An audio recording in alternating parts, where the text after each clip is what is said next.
ನಮಸ್ಕಾರ ವೀಕ್ಷಕರೇ, ರೆಸಿಪಿ ಮಾರ್ಕೆಟ್ಗೆ ಸ್ವಾಗತ. ನಾನು ನಿಮ್ಮ ಪ್ರೀತಿಯ ಚೈತ್ರ. ಇವತ್ತಿನ ರೆಸಿಪಿ ಬಂದು ಫ್ರೈಡ್ ಸ್ಯಾಂಡ್ವಿಚ್ ಮಾಡ್ತಾಯಿದ್ದೀನಿ ನಾನು. ಅದಕ್ಕೆ ಬೇಕಾಗಿರೋ ಪದಾರ್ಥ ಬ್ರೆಡ್ಡು, ಉಪ್ಪು, ಮತ್ತು ಮೆಣಸಿನ ಪುಡಿ, ಕ್ಯಾರೆಟು, ಸಣ್ಣದಾಗಿ ಹೆಚ್ಚಿರೋ ಈರುಳ್ಳಿ, ಕಾರ್ನ್ಫ್ಲೋರು ಮತ್ತು ಮೈದಾ ಹಿಟ್ಟು, ಕೊತ್ತಂಬರಿ ಸೊಪ್ಪು. ಯಾವ ರೀತಿ ಮಾಡೋದು ಅಂತ ತೋರಿಸ್ತೀನಿ ಇವಾಗ. ಮೊದಲಿಗೆ 2ರಿಂದ 3 ಸ್ಪೂನ್ ಮೈದಾ ಹಿಟ್ಟು, 1-2 ಸ್ಪೂನು ಕಾರ್ನ್ಫ್ಲೋರು, ಮತ್ತು ರುಚಿಗೆ ತಕ್ಕಷ್ಟು ಉಪ್ಪು, 1/4 ಸ್ಪೂನು ಮೆಣಸಿನ ಪುಡಿ. ಇದನ್ನು ನೀರು ಹಾಕಿ ಕಲಿಸ್ಕೊಳ್ಳೋಣ ಇವಾಗ. ಈ ಹದಕ್ಕಿರಬೇಕು, ಗಂಟಿಲ್ದಂಗೆ ಸೋಸ್ಕೋಬೇಕು. ಇಷ್ಟು ಹೇಳಿದ್ರೆ ಸಾಕು.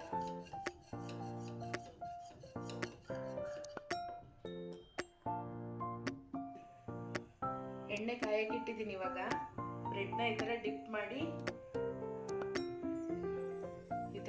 ಮಾಡಿ ಕರಿಯೋಣ.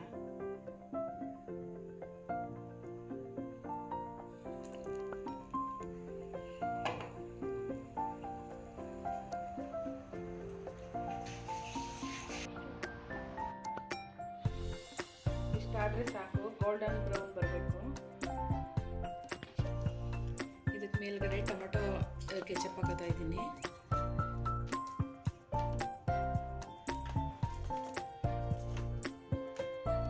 ನೆಕ್ಸ್ಟ್ ಈರುಳ್ಳಿ,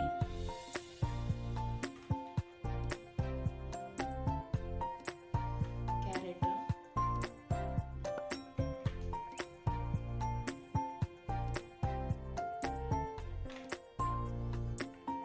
ಮತ್ತು ಕೊತ್ತಂಬರಿ ಸೊಪ್ಪು.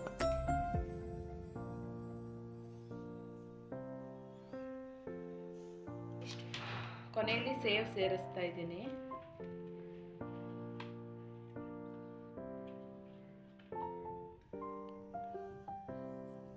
ಫ್ರೈಡ್ ಸ್ಯಾಂಡ್ವಿಚ್ ರೆಡಿಯಾಗಿದೆ. ಇವಾಗ ನೀವೊಂದ್ಸಲ ಮನೇಲಿ ಮಾಡಿ ನೋಡಿ. ಇಷ್ಟ ಆದರೆ ಲೈಕ್ ಮಾಡಿ, ಶೇರ್ ಮಾಡಿ. ಯಾರ್ಯಾರು ನಮ್ಮ ಚಾನಲ್ಗೆ ಸಬ್ಸ್ಕ್ರೈಬ್ ಆಗಿಲ್ಲ ದಯವಿಟ್ಟು ಸಬ್ಸ್ಕ್ರೈಬ್ ಆಗಿ. ಧನ್ಯವಾದಗಳು.